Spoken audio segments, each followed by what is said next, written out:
Welcome to the Redvee TV show, supported by Chapel House Cars for the 2024 season. Kevin, it's about time we got going. The season is coming around. It really is, isn't it? Quickly. Yeah, really is. So let's just get straight into it, Dave. Well, the appetite was whetted a little bit last night, wasn't it? And do you know what my overwhelming feeling was when I came away from Cineworld last night after watching that and that historic performance against Penrith? Go on. I hope they absolutely wallop Wigan. You know what? It'd probably be great for rugby league over here if Wigan got the win. But obviously, as a fan of their nearest and dearest, I'd be quite happy seeing Penrith get a result. I'm not going to lie to you. Right, well, straight into it, Kevin. We've gone back to number one. It is number one. It is the number one show of 2024. And we do have to start off with the little announcement that we've just had. You may have seen it on our social media this afternoon that once again, Chapel House Cars has renewed their support for Redvee for the 2024 season. Absolutely fantastic for us. And I think for all Saints fans who hopefully enjoy the content that we put out, enjoy using the Redvee platform, and it allows them to continue using it freely, because obviously the website, the platform, it does come at a cost. And the funds provided by Chapel House will enable us to keep going for another year at least. Yeah, it's great to have them on board again. A company that's pretty much right in the heart of St. Helens as well. It's absolutely fantastic to have them on board with us and to allow us to do what we do. Talk rugby, have a bit of a laugh. Don't take it all that seriously at times. Straighten our dicky balls up when we need to and make it serious. But yeah, it's wonderful to have them back on board. Had a good chat with them over at Chapel House in the off season, and yeah, it's absolutely great that we can continue I was going to say our fine work, and I think that's just blowing our own trumpet, but the work we do. Well, hopefully before the start of the season, we'll go over 1 million views on YouTube. And I think we remember saying about 4 years ago, when we hit 1 million, we'll pack this in. But we can't now because we've had sponsorship for another year. Yeah, that's fair enough. That's fair enough. But yeah, we do truly appreciate the support of Chapel House. It just means that when we need a new microphone, when we need a new what's the word? Selfie stick, anything like that, any kit that we need, we've got the funds to do it. And yeah, absolutely fantastic. On the Redvee website, if you go on there now, you'll see Chapel House's latest offer, which is a Suzuki Swift at cost price for a £1 deposit. You can see that on the Facebook page. We will retweet it, of course, on our social media. So if you enjoy this video, make sure you click on the link and go and see what Chapel House have to offer. Moving on, Kevin. It is the centre of attention. Matthew Shaw on Rugby League Live has announced that Waqa Blake is the man who Saints will hopefully get over the line and bring over as our new number 3. Who? Waqa Blake. Not longer Blake. No, Kevin. He's coming over on a 12-month deal. He isn't coming on loan. Hey, I knew you were setting up for something. You're here for the comedy. Beforehand, have you been writing that since Matt wrote the story? Listen, I'm sorry. I don't care what he's called in Australia. When he comes here, he's going to have a song, and it's going to have to be Waqa. Yeah, I think. Yeah, it's almost like the Kevin Ngama pronunciation. It'll settle on one. It'll probably be just said how it's spelt. I've spent some of today listening to Aussie commentators pronounce his name, as I said to you when I texted you before. There's about 4 different ones. So I'm going to personally apologise to Waqa Blake for getting his name wrong, but any name is going to get mangled with this Haydock accent of mine. Listen, it doesn't matter what he thinks he's called. It'll be butchered by the Sky commentators anyway. Yeah, it will be. I think that might be the first question that he is asked. If he does sign for the club, as an initial interview on the Saints website, is what is your actual name? Now, if rumours are to be believed, he's going to be coming over on a 12-month deal. Does that fit in a little bit with some of the interviews that we've probably seen Mike Rush do over the last couple of months, where he's obviously talking about wanting to bring the right player over, but not necessarily getting a player who will stand in the way of an academy player coming through down the line if they think someone's going to come through who's good enough in that position? Yeah, I think it does from what Rushy said over the past month or so. It sounds like they've got their eyes on someone in the academy who they've got really high hopes of. And yeah, you want the competition for places, but you don't want to stand in the way of those players who are coming through as well. We all know it's a salary cap sport, and you're juggling that salary cap massively. Your lads who come through rather than coming over from the NRL are obviously, when they start their career, going to be on less wage than your names who are coming in from abroad. It's just how it is, isn't it? So it does fit in with a 12-month, whether it's 12 months and then the option of an extra year, or whether it's just a 12-month deal for Blake to kind of show what he can do and get himself a contract back in the NRL. If that's the way that it is, then it's win-win. If we've got someone coming over and trying to get themselves a deal, then sort of like back in the NRL, so be it. We know what we're getting. We're not going into it thinking we've signed someone on a 4-year deal and they leave us after 12 months. One of the things is, if he does come in, we've not got a bad history of bringing centres in from Parramatta, have we? Yeah. 165 NRL appearances, 62 tries. He came through initially at Penrith before moving to Parramatta and played for them in their 2022 grand final. He is known as a speedster. I sound like an AI writer here for a well-known rugby league website who's trying to rewrite Matt Shaw's story.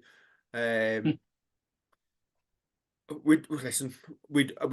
quite blatant about it. We don't watch a lot of NRL. But 29 coming over, 12 months. If it goes well, there's room to obviously extend. And we do need a little bit of pace in the side. We've said that for a long time. Yeah, I think you say we do need a little bit of pace. We need it in quite a few different areas, don't we?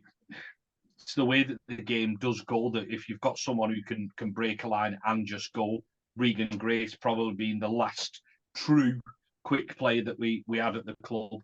It not only gets people watching the game, but it gets you excited about it as well, doesn't it? That's nothing against the lads who have lined up in that 3/4 over the past couple of years. Listen, 4 out of the past 5 we've been champions. We're still currently world champions. These lads have earned the right to have first dibs on that jersey, but you do need pace in the side. You do need to be able to mix it up. We've got experience in there. We've got a couple of young players, as in John Bennison, and young as in his Super League career with T. Ritson. On that side, we've got a lot of experience across the rest. And Jack Wellsby, even in the back line, he's probably the quickest, probably with the exception of T. Ritson, maybe. Don't know. Not quite seen T at his full speed, I don't think. And I'm hoping that another pre-season will see him right. But we do. Yeah, that's a video that's going to come. Yeah. Player preview. It is doing them. 25 days to go. Now, looking at the situation, how it's evolved, if you're making a narrative up, which I am going to go and do, is it a case of Waqa Blake was mentioned early on in proceedings? Is it a case he's maybe come along with his agent asking for X amount.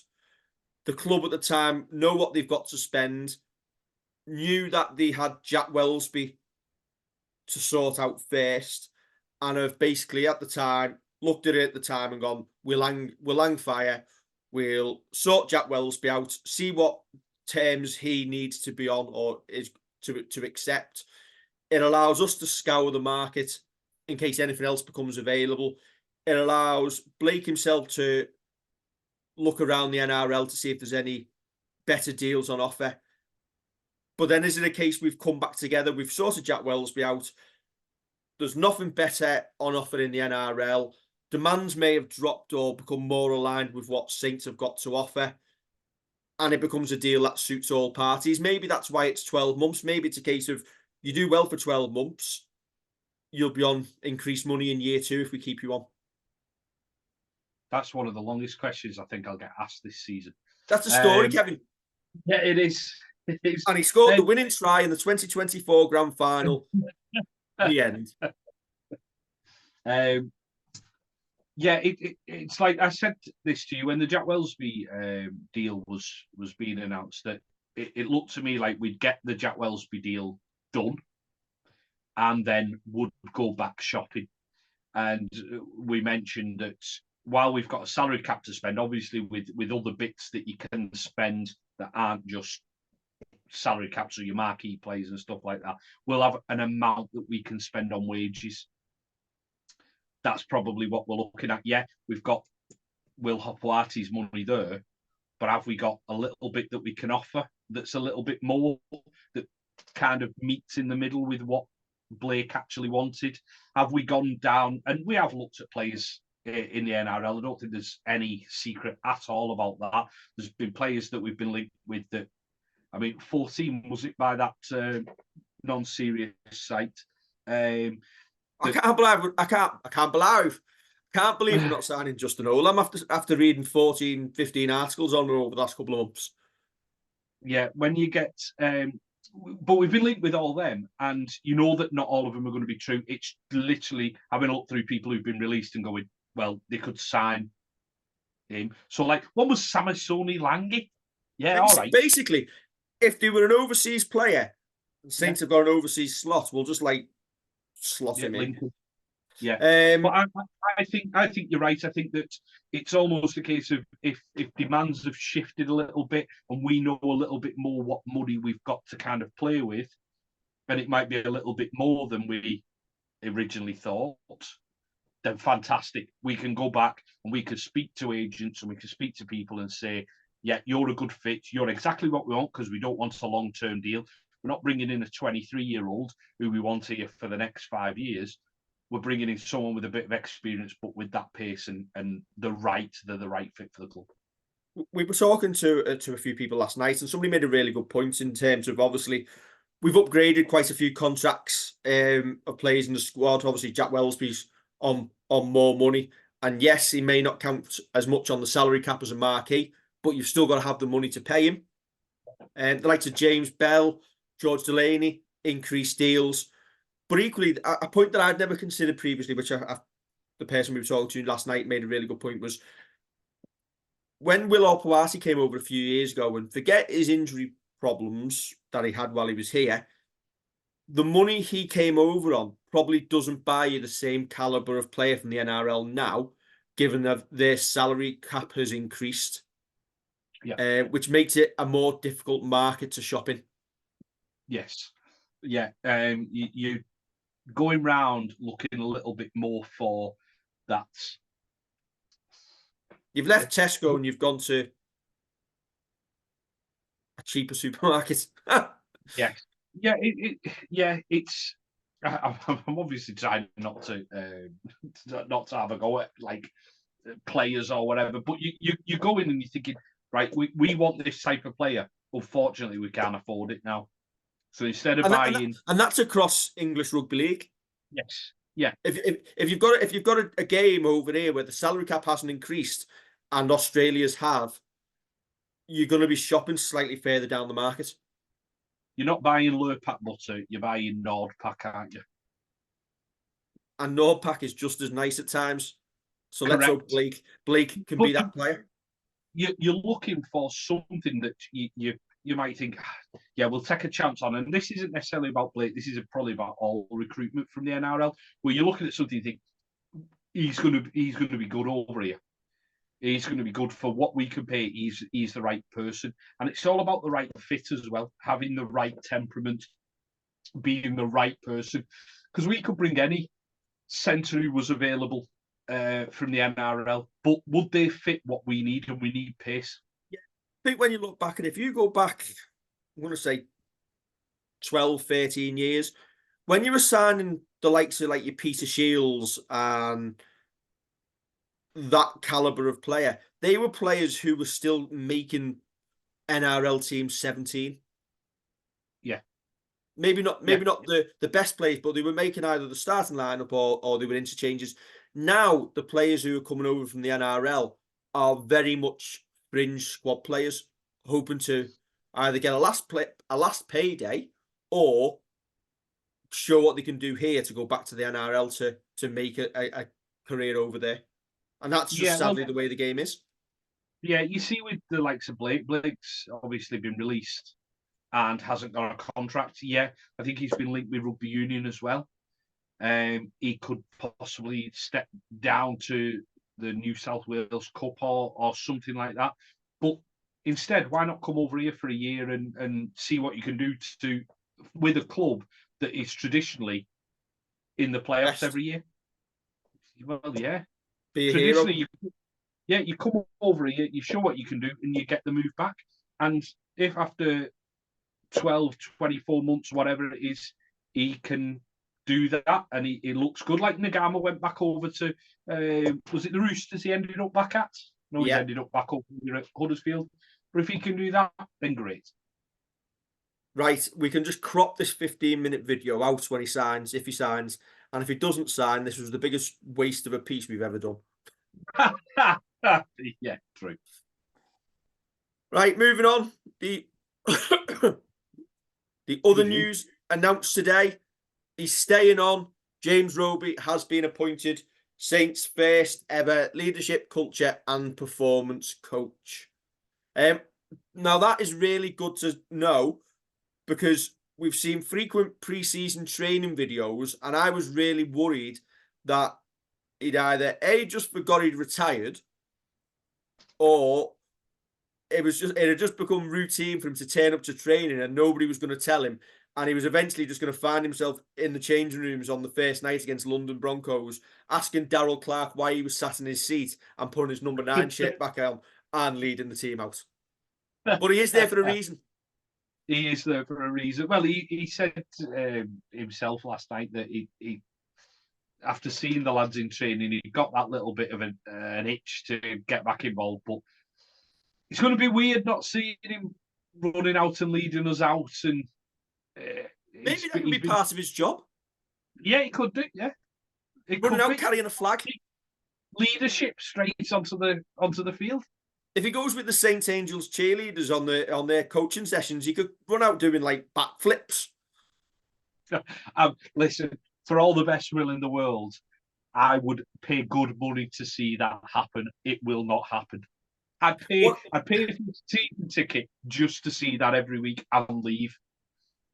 What I will say, Kevin, is it's either Bernard Platt's excellent photography or he's knocked a couple of years off after retiring. I'm not getting battered all the time.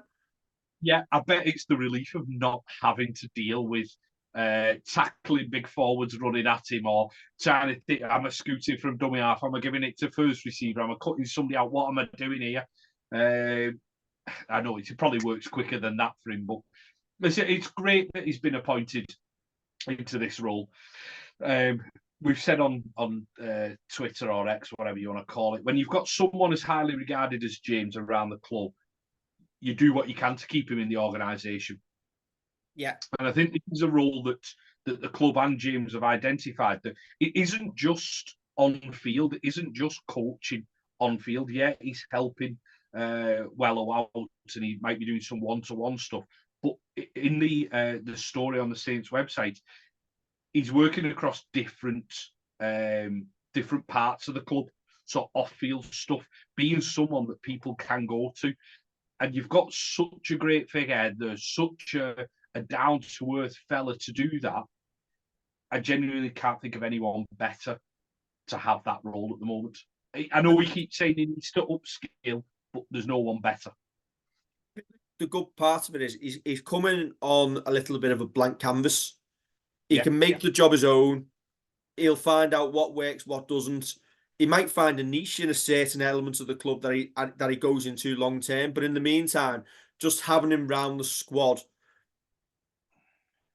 and I don't want to say we're devoid of leaders, because you've got your strong, you've got your Tommy Megantons, you've got your Johnny Lomaxes, but we've lost senior players. Obviously, you've lost James as an on-field player. You've lost your Louis McCarthy, Scars, Brooks, the players who will be in a huddle and lead. Imagine if we have Robes on the water, for example, when we're playing Wigan on a Good Friday, and he's the one barking orders out still. I'm not saying that's what his role is going to be, but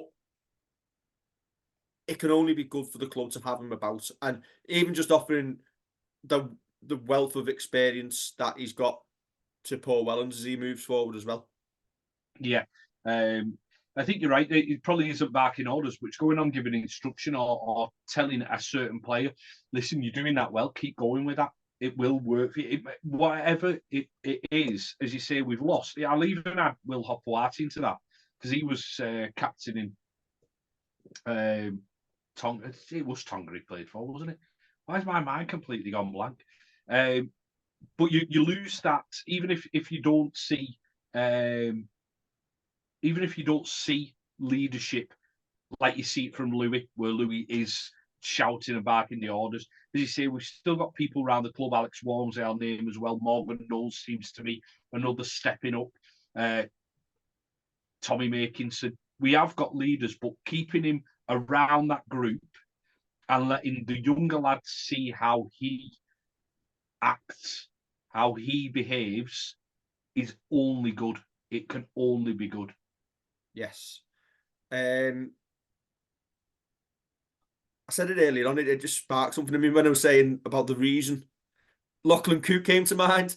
He said on his Instagram this week, or announced that he's gone into the estate agency business back home in Australia. So he's the reason you're selling your house this season, setting up sales, so you're leaving. It's Lachlan Coote. Very good. We miss him, don't we? He said he might actually use that as his ad jingle. Oh, good lad. Good lad. We do miss him. He hasn't asked me to sing it. No, thank the Lord for that. We do miss him in a way, but times move on, and we've got Jack at the back, haven't we? So yeah. Next up, very quickly to finish this video, there's been some discussion on social media this morning. Now, if you've got this far in the video, you know how to stream and watch on the internet. So whatever device you are currently watching us on, whether it's your laptop or your phone, Saints TV. If you want to watch the documentary, you can either sign up for a monthly pass, which is $5.99, and get you a 7-day trial. An annual pass is $69.99 with a free 30-day trial. But if you are a member, so if you bought your season ticket for 2024, you get £20 knocked off that, and it's $49.99. You just put your membership number in on the checkout screen. But do you know what? If money's tight and you just want to see the documentary, you can sign up for a day next Thursday onwards. Pay your $1.99 and you can enjoy an evening's entertainment with your family if that's what you want to do. It's cheaper than going to the cinema. It costs you more to get to the cinema on the bus in town. Yeah, that's true. That's it. When we're saying this from a point of view that we subscribe to Saints TV, yeah, it helps us with what we do with regards to Redvee. But there's loads of interviews on there. There's all matches on there that you can watch. If Saints are going to go down the route of making documentaries like the History Makers one that has been put together, and they're putting things like that out, it'll pay for itself in absolutely no time. It's well worth the $1.99 just to see this documentary. It's well worth that. And then if you find yourself having getting into a bit of like a wormhole of looking round at it, you might end up thinking, well, you know what, I'll get it for a month next time. And it might be, yeah, I've got it for a month. Yeah, that's me done. Fair enough. Fair enough. We're not here to sell it to you. We're just here to kind of tell you how this is available. Saints, as far as we're aware, do not have plans to put this out as yet on DVD. They don't have any plans at the minute. That could change. We don't know that. But as it stands, it's available on the Saints TV platform. Yeah, I know there's still quite a few people who have asked for it to be out on DVD. But DVD sales are going. Everything's gone streaming, Netflix, Disney Plus, Amazon Prime. Physical discs aren't really popular, and so obviously the expense of producing one. At the end of the day, we've made a documentary for as a club to put on the streaming service to make it profitable. Yeah, we're not a club who can give things away for free, because we're if you only have to look at the club's accounts. We're very much supported still by our major shareholders, and that's probably across rugby league. You've got to find ways to make revenue. They've been quite innovative on this. Obviously, we as a club, not only have we got a media manager and members of the media team, but you've got Josh, who's been working as the videographer. The amount of time and effort he puts into producing all of the video content that appears on the website, whether it be signing videos, montages, things like this. At the end of the day, you've got to pay the lad. You got to pay people a wage. Nothing in life is free anymore. We wish it was, but sadly it's not. Yeah, and as you say about like the DVD things, if people say, well, if somebody bought it for a 10 or 15 quid, how much does it cost to make that one DVD? How much does it cost to put it on the print everything with it, put it making 15 quid? How much of that's profit? How many of them are you going to sell? Whereas this, with the $1.99 for a day, Saints don't physically have to make anything else. They don't have to expend anything else out. Once it's on the website, it's there. It's there, yeah. You watch it. Yeah.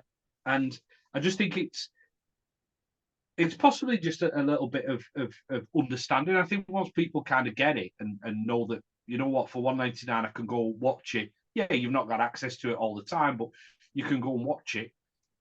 You might decide, you know what, that was worth it. I'm going to pay $1.99 in a couple of months' time, and I'm going to watch it again. Because still then, you've only spent £4 to watch it rather than 10, 15 quid on a DVD. And you say things don't come for free, and that includes Redvee. It's free for the fans, and we'll get back to it once again, because we're lucky enough to have a sponsor who supports the channel, who supports the website. That covers the costs to allow it to be free for others.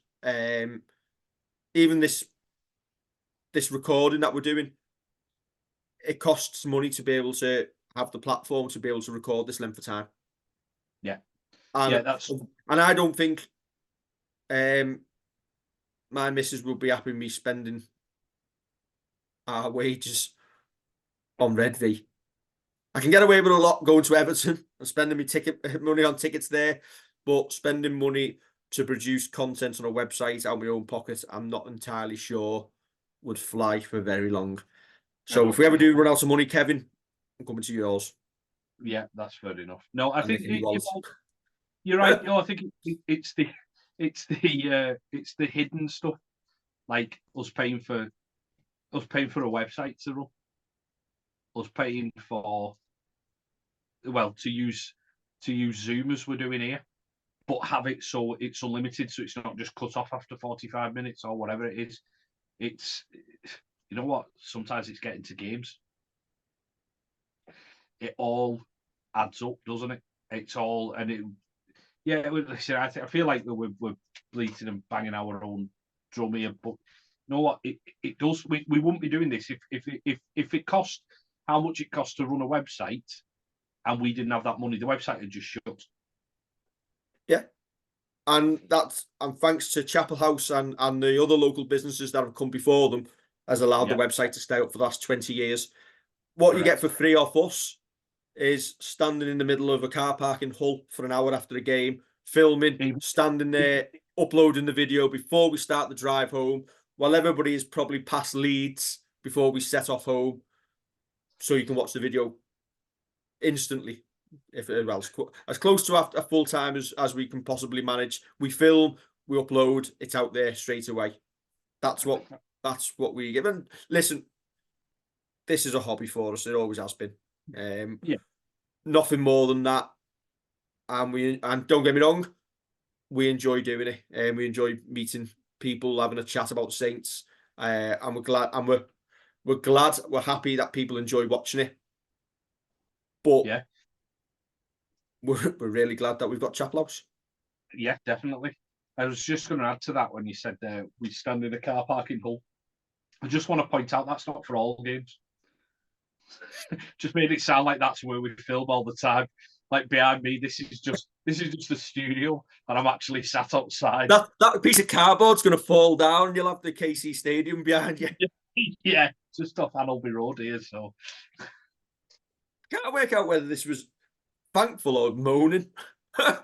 Both. Listen, let's go back as we need to go. It's a little bit of both. Hey, have you seen the premiere video, the montage video that's just been put out on the Saints website? They put me and you in the end of it. I know. And look how good we'd look if we could afford a 4K camera. Yeah. They've done it. They're shattering all the illusions of what goes on behind the screen.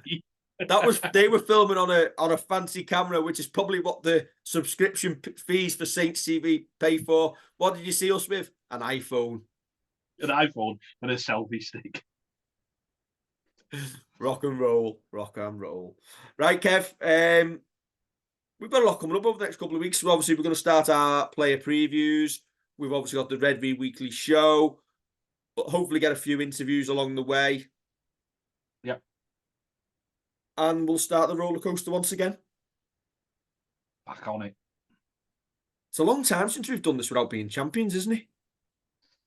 It is. The hunger, I think, in a way, is back, isn't it? Yes. Not that you're not hungry to win it, but when you've not won it, you want it back. Yeah. If it goes on more than a year or two, we'll have to start wearing primrose and blue. Now behave yourself. Hey, that Luke Littler was a proper Warrington lad, wasn't he? Thinking he'd won it. Oh.